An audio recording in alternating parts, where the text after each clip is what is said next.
नमस्कार साथियों, मैं अभय सिंह ठाकुर एक बार पुनः आप सभी का स्वागत करता हूं आपके अपने channel Om Pushp classes a competition venture of science commerce academy Dharamshala में।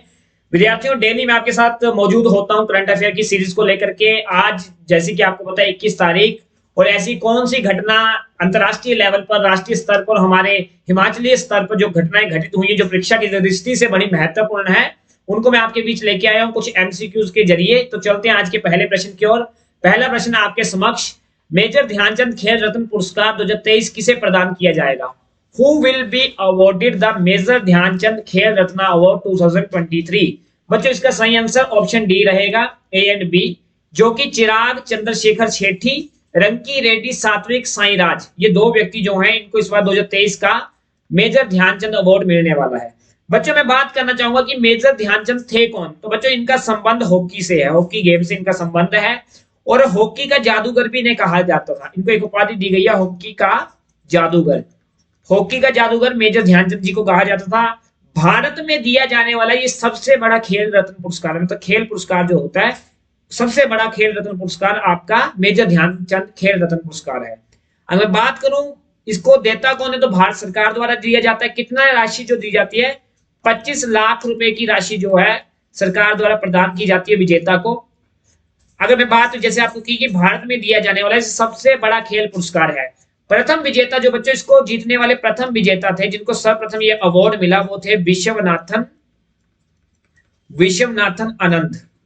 इनको सर्वप्रथम ये पुरस्कार दिया गया। और बच्चों, ये पुरस्कार कब से दिया जा रहा है? 1991 से लेकर 1992 का जो सेशन था, उस सेशन से ये पुरस्कार दिया जा रहा है। पिछले साल किनको दिया गया? 2022 की अगर मैं बात करूं तो 2022 में ये अवार्ड 5 व्यक्तियों को दिया गया। रोहित शर्मा उनमें से एक, जो भारतीय टीम के समय कप्तान है, मरियप्पन थंगावेलु, मनिका बत्रा, विनेश फोगाट एंड रानी रामपाल। इन 5 व्यक्तियों को 2022 में मेजर ध्यानचंद पुरस्कार जो था वो बच्चों प्रदान किया गया था। इस बार 2 व्यक्तियों को दिया जा रहा है, तो option D is the right answer. चलते हैं आज के दूसरे प्रश्न की ओर। दूसरा प्रश्न आपके समक्ष, इसरो चंद्रमा से नमूने वापस लाने के लिए चंद्रयान 4 कब लॉन्च करेगा? बच्चों, इसका सही आंसर रहेगा ऑप्शन ए, वर्ष 2028 में। अगर मैं बात करूं बच्चों इसरो की, तो इसरो की फुल फॉर्म क्या? पहले इंडियन स्पेस रिसर्च ऑर्गेनाइजेशन। ठीक है बच्चों, इसकी स्थापना कब हुई? 15 अगस्त 1969 को इसकी स्थापना हुई थी। ठीक है बच्चों, इस समय इनके प्रेसिडेंट, अध्यक्ष कौन है? श्री सोमनाथ जी जो हैं इस समय वर्तमान में इसरो के अध्यक्ष हैं। इसका मुख्यालय जो है बच्चों बेंगलुरु में है, बेंगलुरु में इसका मुख्यालय है। और जो इनका सैटेलाइट लॉन्चिंग स्टेशन है वो श्री हरिकोटा में है। श्री हरिकोटा से ये अपना सैटेलाइट जो है वो लॉन्च करते हैं। अब बात करें आगे, भारत अंतरिक्ष स्टेशन 2035, चंद्रयान 3 जो इन्होंने हाल ही में लॉन्च किया था, वो कब किया था? 14 जुलाई को लॉन्च किया गया था बच्चों 2023 को। और अगर मैं बात करूं 23 अगस्त राष्ट्रीय अंतरिक्ष दिवस मनाया जाता है। किस दिन? 23 अगस्त को। और शिव शक्ति पॉइंट ये आपने याद रखना है। अगर मैं बच्चों एक बात आपके समक्ष और रखूं, जैसे भारत की जो स्पेस एजेंसी है उसका नाम इसरो है, उसी प्रकार रशिया की स्पेस एजेंसी का नाम क्या है? उसका नाम है बच्चों Roscosmos. Roscosmos is the space agency of Russia. And अगर बात करें जापान की, तो जापान की स्पेस एजेंसी का नाम है बच्चों जैक्सा। जैक्सा, ठीक है। अगर इसी के साथ बात करें बच्चों आपके अमेरिका की, तो अमेरिका की जो स्पेस एजेंसी है उसका नाम है बच्चों नासा। और ये बात आपने याद रखनी है। तो आई होप आपको ये बात क्लियर हुई होगी। एक छोटी सी बात मैं आपके साथ और डिस्कस कर लेता हूं, जब हम कर ही रहे हैं इसरो के बारे में। देखो, इसरो ने अपना जो सैटेलाइट लॉन्चिंग स्टेशन है ये बच्चों कहां रखा है? ये किया है साउथ इंडिया में। क्यों? अगर भारत की ज्यादातर मुख्यालयों की बात करें, या तो वो मुंबई में आते हैं या फिर ज्यादा से ज्यादा भारत के मुख्यालय जो वो दिल्ली में है। लेकिन ये एक ऐसा सैटेलाइट लॉन्चिंग स्टेशन जो साउथ इंडिया में जाकर के है। ऐसा क्यों? तो बच्चों इसके पीछे का कारण ये है कि भारत की अगर बात करूं, तो ये भारत का, अगर आपको मैप पता हो, ये मैं भारत का मैप बना रहा हूं, आपके सामने ड्रॉ कर रहा हूं। तो भारत के साउथ इंडिया में ये श्री हरिकोटा है। पता होगा आपको कि भारत से एक लाइन गुजरती है जिसको हम ट्रॉपिक ऑफ कैंसर कहते हैं। और इक्वेटर जो है भारत से नहीं गुजरती, लेकिन भारत के कुछ नीचे करके इक्वेटर जो है गुजरती है। आपने एक बात रखनी है याद बच्चों, इक्वेटर पर ना ग्रेविटी हमेशा कम रहती है। इक्वेटर पर ग्रेविटी हमेशा कम रहती है, और जब ग्रेविटी कम होगी तो हम, जब ग्रेविटी कम तो बच्चों नीचे से फोर्स लगने वाला बड़ा कम होगा। जब आप किसी सैटेलाइट को ऊपर छोड़ोगे तो नीचे से उसको अट्रैक्ट करने वाली चीज कम होगी, और अगर ग्रेविटी कम होगी तो सैटेलाइट कम फ्यूल के अंदर प्रक्षेपित जो है वो कर दी जाएगी। इसीलिए दुनिया के ज्यादातर जो सैटेलाइट लॉन्चिंग स्टेशन है बच्चों वो इक्वेटर पर है, और भारत ने भी साउथ इंडिया में इसलिए बनाया क्योंकि इक्वेटर के पास है। जैसे जैसे आप इक्वेटर से दूर जाते जाओगे आपकी ग्रेविटी की वैल्यू बढ़ती रहेगी, क्योंकि पोल पे जो होता है बच्चों ग्रेविटी मैक्सिमम होती है ना, तो इस वजह से जैसे जैसे आप पोल की तरफ जाओगे ग्रेविटी बढ़ती जाएगी, आपका फ्यूल ज्यादा लगता जाएगा। तो ये कॉन्सेप्ट मैंने फिजिक्स का आपके बीच क्लियर कर दिया। चलते हैं बच्चों अगले प्रश्न पर। आज का तीसरा प्रश्न आपके समक्ष, एक साल में 100 मिलियन यात्रियों को ले जाने वाली पहली भारतीय एयरलाइन कौन सी है? तो इसका सही आंसर बच्चों सी ऑप्शन इंडिगो। मुख्यालय भारत के गुड़गांव में स्थित है। इंडिगो की शुरुआत 2006 में की गई थी। इंटरग्लोब एंटरप्राइज के राहुल भाटिया और राकेश एस गंगवाल जो कि संयुक्त राज्य अमेरिका में रहने वाले प्रवासी भारतीय हैं, अप्रवासी भारतीय हैं। तो आपने ये बात नोट कर लेनी है। चलते हैं आज के चौथे प्रश्न की ओर। हाल ही में भूटान के national order of merit gold medal से किसे सम्मानित किया गया? Who has been recently awarded the national order of merit gold medal of Bhutan? तो इसका बच्चों सही आंसर जो रहने वाला है Poonam Khetarpal, option A is the right answer. चलते हैं आज के पांचवें प्रश्न की ओर। देश की जीडीपी में योगदान करने वाली दूसरी सबसे बड़ी अर्थव्यवस्था कौन सी है? Which is the second largest economy contributing to the country's GDP? तो इसका बच्चों सही आंसर रहने वाला है उत्तर प्रदेश। अगर मैं सेकंड पोजीशन की बात करूं तो उत्तर प्रदेश। देखिए थोड़ी सी बात यहां पे ये भी कर लेते हैं कि तमिलनाडु को पछाड़कर यूपी बना देश की दूसरी बड़ी सबसे बड़ी अर्थव्यवस्था। उत्तर प्रदेश भारत का सबसे बड़ा जनसंख्या के आधार पर राज्यों के क्षेत्रफल की दृष्टि से चौथा सबसे बड़ा राज्य है। देखो अगर मैं बात करूं इस समय यूपी के बारे में, तो यूपी में जो मुख्यमंत्री है, सीएम है, वो हमारे योगी आदित्यनाथ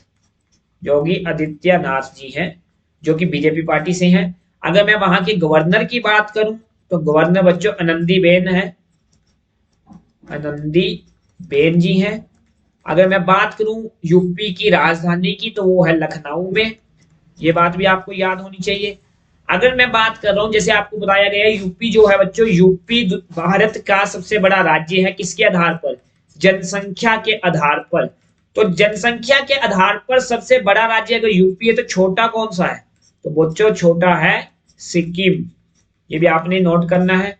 ये होगी बात जनसंख्या के आधार पर। अगर एरिया वाइज बात करें तो भारत में एरिया वाइज सबसे बड़ा राज्य राजस्थान है। राजस्थान सबसे बड़ा है। और सबसे छोटे की बात करें तो सबसे छोटा आपका गोवा है, एरिया वाइज सबसे छोटा राज्य। और इतनी बात आपकी क्लियर होती है। जनसंख्या के आधार पर उत्तर प्रदेश सबसे बड़ा राज्य और क्षेत्रफल के आधार पर चौथा सबसे बड़ा राज्य। ठीक है, चलते हैं अगले प्रश्न पर। आज का छठा प्रश्न आपके समक्ष। हाल ही में कौन सा राज्य देश की सबसे बड़ी अर्थव्यवस्था के रूप में उभरा है? देखो मैंने आपको बताया सेकंड नंबर पे आ गया है यूपी। यूपी ने किसको पछाड़ा? तमिलनाडु को पछाड़ा। अगर तमिलनाडु दूसरे पर था तो अब ये तीसरे पर आ गया है। तो पहले पर कौन है? पहले पर है बच्चों महाराष्ट्र। महाराष्ट्र आपका अर्थव्यवस्था पहले भी पहले पर था, अब भी पहले पर है। Option B is the right answer. चलते हैं आज के सातवें प्रश्न की ओर।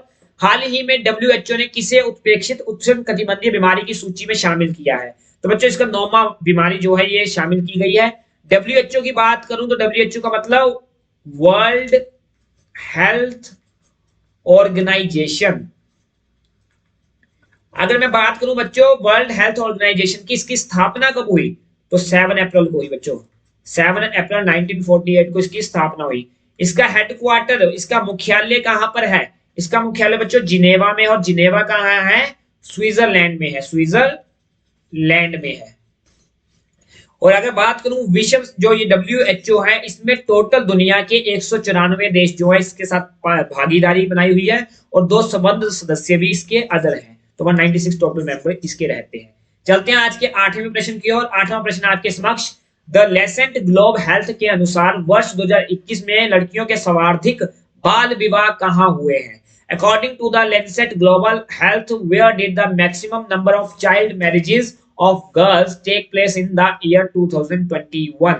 तो बच्चों इसका सही आंसर रहने वाला Bihar. C option is the right answer.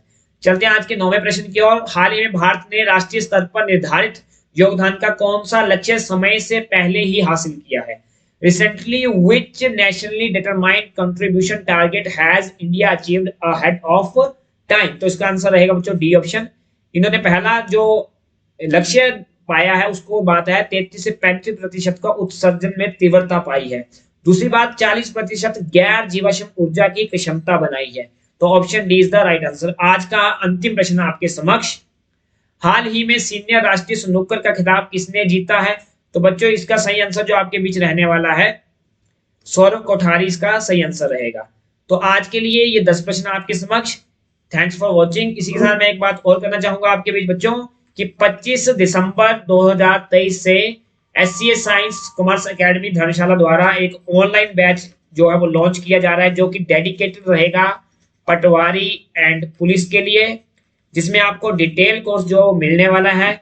इसमें आपके सारे विषय लाइक मैथ्स हो गया, रीजनिंग हो गया, जीके हो गया, इंग्लिश और हिंदी, ये सभी टॉपिक्स आपके कवर करवाए जाएंगे डिटेल में। साथ ही साथ प्रैक्टिस टेस्ट आपको दिए जाएंगे, मॉक टेस्ट भी दिए जाएंगे, और if you have any doubt तो आपके डाउट सेशन भी जो है वो भी लिए जाएंगे।